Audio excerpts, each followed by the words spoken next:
Programme చేసిన వాళ్ళ answer చేయండి. Simple questions. మీలో ఎంతమంది ప్రోగ్రామ్తో హ్యాపీగా ఉన్నారో చేసినట్టుంది. ఓకే, పెంచండి. దీంట్లో మీరు did any of these students go to Polytechnic sometime before this program started? This was what they had.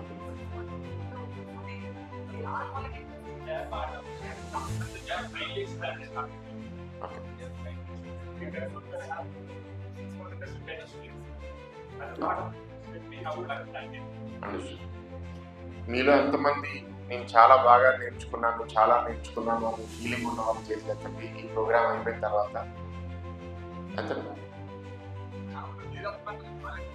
కాదు, వాళ్ళు ఇట్లా వచ్చి అలా ఆగుతున్నారు, ఎత్తాలా లేకూడదు ఇంక నేను అడుగుతున్నాను. ఓకే, సాధారణంగా సమాజంలో ఏంటంటే ఇంజనీరింగ్ చేయకపోతే లేదా ఇంకేదో చేయకపోతే నువ్వు అవకాశం మిస్ అయ్యావు, లేకపోతే నువ్వు సెకండ్ క్లాస్ సిటిజన్ అనేది ఉంటుంది. మీ ఊర్లో కూడా అట్లా ఉందా? కొంత ఉందా? ఉంటుంది కదా. నేను చాలా ఇంజనీరింగ్ కాలేజెస్కి వెళ్ళాను. స్టేట్లో ఉన్న 80-90% కాలేజెస్కి వెళ్తే క్లాస్ రూమ్లో మీకు ఏదైనా ప్రశ్నలు ఉంటే అడగండి అంటే అట్లీస్ట్ ఒక 5-10 నిమిషాల కోసం అడగడానికి ధైర్యం చాలా ఉంది.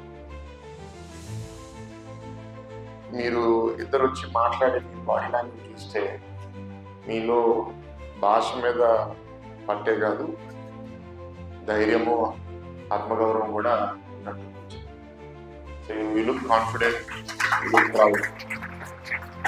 సో ఫస్ట్ మీకు అది వస్తే ఇది నాలెడ్జ్ అనేది తర్వాత రావచ్చు.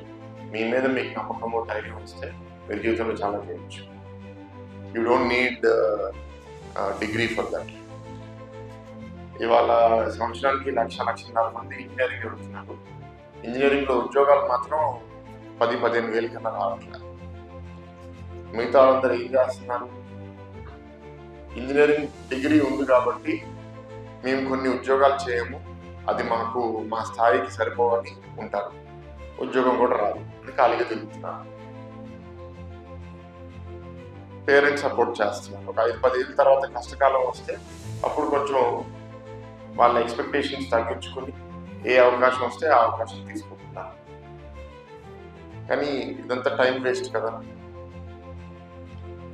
So the work that you have been doing ఇక్కడ బోయింగ్ LL ఫౌండేషన్లో అండ్ గవర్నమెంట్ పాలిటెక్నిక్ ఇన్స్టిట్యూషన్లో it's very needed for society. ఎందుకంటే మనకి ఇంజనీర్స్ అవసరం లేదు, ఇంతమంది అయితే అసలు అవసరం లేదు. కావాల్సింది ఏంటంటే స్కిల్స్ ఉన్నవాళ్ళు. అండ్ స్కిల్స్ అన్ని రకాల స్కిల్స్ ఉన్నాయి. దీంట్లో మీరు కొన్ని నేర్చుకున్నారు ఈ ప్రోగ్రాంలో. బట్ సమాజంలో అవసరం మాత్రం చాలా చాలా ఉంది, కానీ దానికి మనుషులు దొరకట్లేదు. సో మీరు అదృష్టవంతులు. ఇవాళ ఇంజనీరింగ్ స్టూడెంట్స్ కూడా 3,20,000 ఉద్యోగాలు రావట్లేదు. మీరు ఈ ప్రోగ్రామ్ చేసి మీకు అట్లాంటి ఉద్యోగం వచ్చింది అంటే ఈ ప్రోగ్రామ్ కూడా అప్రిషియేట్ చేయాలి. How many people have గాటన్ jobs? ఇప్పుడు ఈ 31లో ఎంతమందికి జాబ్ ఆఫర్స్ వచ్చినాయి? అందరికా?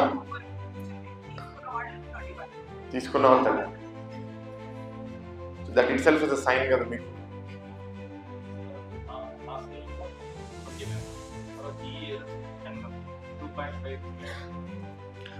ఇంజనీరింగ్ చదివిన చాలా కాలేజెస్లో 180 మంది 240 మంది గ్రాడ్యుయేట్ అవుతుంటే ఇంజనీరింగ్ ఉద్యోగాలు 20-30 మంది కన్నా ఉండట్లేదు. 50 మంది చేసి 50 మందికి ఆఫర్స్ వచ్చినాయి అంటే your in the right track. ఒక విధంగా మీరే అదృష్టవంతులు. ఆ ఇంజనీరింగ్ వెళ్ళి పాపం అదృష్టవంతులు. సో ఈ అవకాశాన్ని మీరు సద్వినియోగం చేసుకోండి. Work hard, there is no limit to you. మీరు వర్క్ చేస్తూ కూడా నేర్చుకోవచ్చు. ఇవాళ బిగ్గెస్ట్ ప్రాబ్లం ఇతరులు కూడా చూసేది ఏంటంటే డిగ్రీ కాదు, క్వాలిఫికేషన్ కాదు, నేర్చుకునే తత్వం, ధైర్యం ఒకరికి ఉందా లేదా? ఉంటే వాళ్ళు ఎక్కడైనా నేర్చుకుంటారు, ఎంత దూరం ఉన్నా వెళ్ళగలుగుతారు. అది లేదంటే మనం ఎంత వాళ్ళకి బంగారం ఇచ్చినా దాని విలువ ఏంటో వాళ్ళకి తెలియదు. So I'm happy that I'm participating in this event and sorry నాకు ప్రోగ్రామ్స్ ఉన్నాయి. So we wish all the students all the best. And మేము బోయింగ్ వాళ్ళని రిక్వెస్ట్ చేసేది ఏంటంటే, అంటే మీకు పాత కనెక్షన్ ఉంది వైజాగ్తో, పక్కన ఢిల్లీ ద్వారా మనకు వర్క్ జరిగింది. సో మీరు ఇంకా ఎక్కువ చేయాలి, ఎందుకంటే ప్రోగ్రామ్ సక్సెస్ఫుల్ అయ్యి our office will be in touch with you and we'd like to scale this up in the greater North Andhra region. Yeah, thank you.